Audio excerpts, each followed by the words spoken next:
শ্রী ভগবান বিষ্ণু কি বলেন মৃত্যুর পূর্ব লক্ষণ ও মৃত্যুর যন্ত্রণা। পাখিদের রাজা গরুড় ভগবান বিষ্ণুকে প্রশ্ন করলেন, হে কেশব, মৃত্যুর সময় জীব কি ধরনের লক্ষণ দেখতে পায়? মৃত্যুর ঠিক আগে এবং সেই মুহূর্তে জীবের কি অবস্থা হয়, দয়া করে আমাকে বলুন। তখন শ্রী বিষ্ণু বলেন, হে তাক্ষর্য গরুড়, শোনো। মৃত্যুর কাল উপস্থিত হলে মানুষের শরীরে ও স্বপ্নে কিছু অশুভ লক্ষণ দেখা দেয়। আয়ু শেষ হয়ে এলে দেহ ও ইন্দ্রিয়গুলো বিকল হতে শুরু করে। মৃত্যুর পূর্ব লক্ষণ।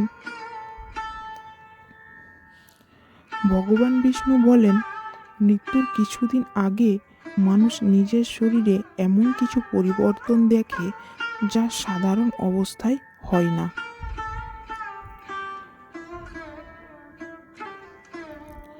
বিপরীতং ভবেৎ যত্র দৃষ্টং শ্রুতং তাপি বা তদা মৃত্যুবংশং জাতি দৃষ্টান্তমনু শাশ্বত।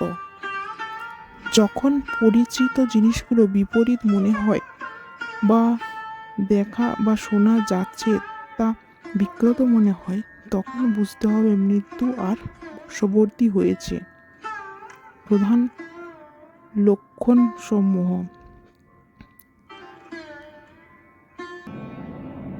1 নম্বর, দেহের সংকেত। মৃত্যু আসন্ন হলে মানুষ তার নিজের নাকের ডগা দেখতে পায় না। 2 কানে আঙুল দিয়ে বন্ধ করলে যে ঘুঁ ঘুঁ শব্দ শোনা যায়, মুমূর্ষ ব্যক্তি তা শুনতে পায় না। ন পশ্যেচ্চ তথা নাসাম ন শৃণোতি তথৈব চ, এবং শব্দ শুনতে পায় না। সে নাক দেখতে পায় না এবং শব্দ শুনতে পায় না। দ্বিতীয়ত, ছায়ায় বিকৃতি। মানুষ যদি নিজের ছায়াকে মস্তকহীন বা বিকৃত দেখে অথবা আয়নায় বা জলে নিজের প্রতিবিম্ব না দেখে, তবে বুঝতে হবে তার আয়ু শেষ। তৃতীয়ত, স্বপ্নযোগ। স্বপ্নে যদি কেউ দেখে যে সে গাধা বা উটের পিঠে চড়ে দক্ষিণ দিকে যমরাজের দিকে যাত্রা করছে, অথবা কালো পোশাক পরা কেউ তাকে আলিঙ্গন করছে, তবে তা মৃত্যুর ইঙ্গিত। মৃত্যু প্রক্রিয়া ও যমদূতের আগমন। লক্ষণ প্রকাশের পর যখন প্রকৃত মৃত্যুর সময় আসে, তখন জীবের অবস্থা অত্যন্ত করুণ হয়। এই অবস্থাকে উৎক্রান্তি বলা হয়। ভগবান বিষ্ণু বলেন, হে গরুড়, শেষ সময়ে মানুষের শরীরের পঞ্চভূত মাটি, জল, আগুন, বাতাস, আকাশ একে অপরের সঙ্গে মিশতে শুরু করে। শরীর অবশ হয়ে যায়, আত্মীয় স্বজন কান্নাকাটি করে, কিন্তু জীব তখন আর কথা বলতে পারে না। যমদূতের দর্শন। পাপী ব্যক্তিদের মৃত্যুর ঠিক আগে দিব্য দৃষ্টি খুলে যায় এবং তারা যমরাজের ভয়ঙ্কর দূতদের দেখতে পায়।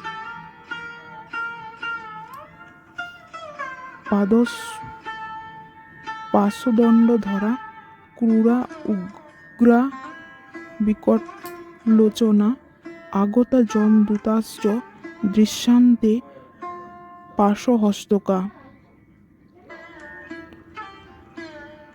পাশ ও দণ্ড হাতে অত্যন্ত ক্রূর উগ্র স্বভাবের ভয়ানক চোখ বিশিষ্ট এবং হাতে ফাঁসি নিয়ে যমদূতেরা এসে উপস্থিত হয়। তাদের দেখে ভয়ে মুমূর্ষু ব্যক্তি মলমূত্র ত্যাগ করে ফেলে। তার মুখ দিয়ে লালা ঝরতে থাকে এবং চোখ বড় হয়ে যায়। সে কথা বলতে চায়, কিন্তু কণ্ঠনালী শুকিয়ে যাওয়ায় শুধু ঘর ঘর শব্দ বের হয়। প্রাণবায়ু নির্গমন ও মৃত্যু যন্ত্রণা। মৃত্যুর মুহূর্তে শরীর থেকে প্রাণ কিভাবে বের হয় তা বর্ণনা দিতে গিয়ে গরুড় বলেন, এই কষ্ট পাপীদের জন্য অসহনীয়। একৈকং রোমকূপেষু দহমানেষু মমর্ষু যৎ দুঃখং ম্রিয়মাণস্য তৎ বক্তব্যম কিমুত্তরম। শরীরের প্রতিটি রোম, কূপ এবং মর্মস্থান যেন পুড়ে যাচ্ছে। মৃত্যু পথযাত্রী যে কি পরিমাণ কষ্ট হয় তা ভাষায় প্রকাশ করা যায় না। বলা হয়, একসাথে 1000 বিছে কামড়ালে যে জ্বালা হয়, পাপী ব্যক্তির মৃত্যুর সময় তেমনই যন্ত্রণা হয়। জীবাত্মার নির্গমন। যমদূতেরা যখন জীবের অঙ্গুষ্ঠ মাত্র বুড়ো আঙুলের সমান আকারের শরীর বা লিঙ্গদেহকে জোর করে টেনে বের করে। পুণ্যবানদের মৃত্যু। যারা জীবনে ধর্ম পালন করেছে তাদের প্রাণ আয়ু মুখ, নাক বা ব্রহ্মতালু দিয়ে অনায়াসে এবং শান্তির সাথে বেরিয়ে যায়। তাদের যমদূতেরা সম্মান করে নিয়ে যায় বা বিষ্ণুদূতেরা স্বর্গে নিয়ে যান। পাপীদের মৃত্যু। পাপীদের প্রাণায়ু ও উপরের দিকে না গিয়ে গুহ্যদ্বার দিয়ে নির্গত হয়। যমদূতেরা তাদের বায়ু শরীর বা আত্মাকে দড়ি দিয়ে বেঁধে ফেলে। যম মার্গের উদ্দেশ্যে যাত্রা। দেহত্যাগের পর শরীরটি মাটিতে পড়ে যায়, যাকে আমরা মৃতদেহ বা শব বলি, কিন্তু আত্মা তখন যমদূতের কবজায়। ভগবান বিষ্ণু গরুড়কে বলেন, হে খগেশ্বর, দেহত্যাগের পর সেই জীবাত্মা নিজের মৃতদেহের দিকে তাকিয়ে থাকে এবং সেটিতে পুনরায় প্রবেশ করার জন্য আকুল হয়। কিন্তু যমদূতেরা তাকে দড়ি দিয়ে বেঁধে টেনে নিয়ে যায়। তখন সে নিজের কর্মের জন্য অনুশোচনা করতে করতে বলতে থাকে, হায়, আমি কেন পাপ করলাম। কিন্তু তখন আর কোনো উপায় থাকে না। এভাবেই জীবের ইহলোকের সমাপ্তি ঘটে এবং পরলোকের দীর্ঘ যাত্রা শুরু হয়। এই গভীর রহস্য জেনে আপনার কেমন লাগলো? আপনার মতামত কমেন্ট বক্সে অবশ্যই জানান। আর এমন রহস্যময় কাহিনী শোনার জন্য আমাদের চ্যানেলটি সাবস্ক্রাইব করে নিন। ধন্যবাদ।